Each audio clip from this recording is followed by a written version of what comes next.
Carlos, there was literally nothing in it in qualifying today, and there's been a few times this year where you've been that close. So what are the overriding emotions? Yeah, obviously frustrated, because it's been a lot of races now that Max, Charles and me are fighting for pole every weekend, and that last half attempt tends to fall always on the other side. And yeah, I'm a bit frustrated by it. It's something that I really want to change before the end of the season, and hopefully for next year, when we are fighting for something more. The good thing is that the speed is there. That is something that I found in this second half of the season, a lot more speed on myself in quali, and I'm pushing very hard on this car now, and I'm a lot more on the limit.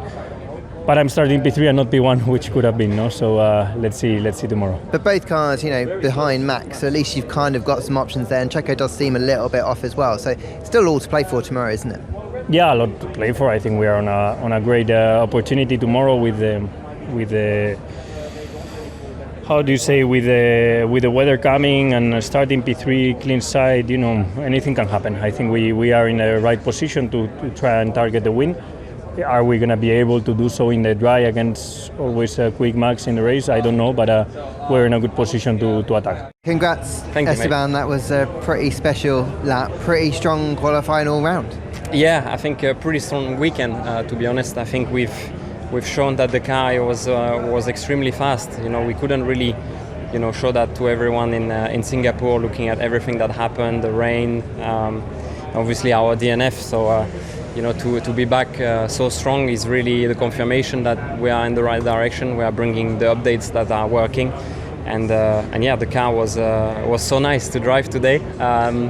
I really enjoyed qualifying around here, and to be in the top 5 is great. I know there's some positivity around the updates that you've been bringing throughout the season, but especially the last one as well.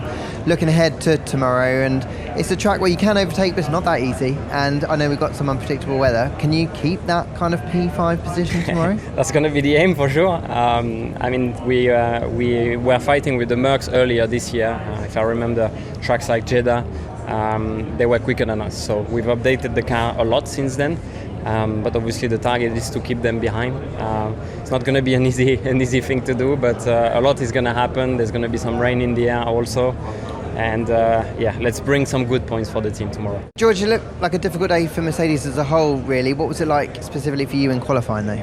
The car was feeling okay, in all honesty. Not perfect, but not as far off as the lap time showed. It was a feeling from within. We're losing a huge amount of lap time down the straights compared to our rivals. That's kind of been the case all season, but I think this is the first circuit that has long straights, which you also have high downforce. Normally when you look at the circuits with the long straights, it's, Spa, Monza, even Silverstone, where you're running low downforce, and the high downforce circuits, Monaco, Budapest, Zandvoort, Singapore, they have short straights, and you don't really see that deficit in the straight line speed. But yeah, here that weakness has truly been exposed. How hard do you think then tomorrow's going to be, particularly if you're struggling on the straights and trying to keep people behind? We should have enough pace to not be too worried from behind, but I could be wrong. We're looking forward. We want to be in that fight with Ferrari and Red Bull, but ultimately they're probably 5 tenths too quick for us this weekend. We need to make sure we finish ahead of Alpine, but it's certainly not where we want to be.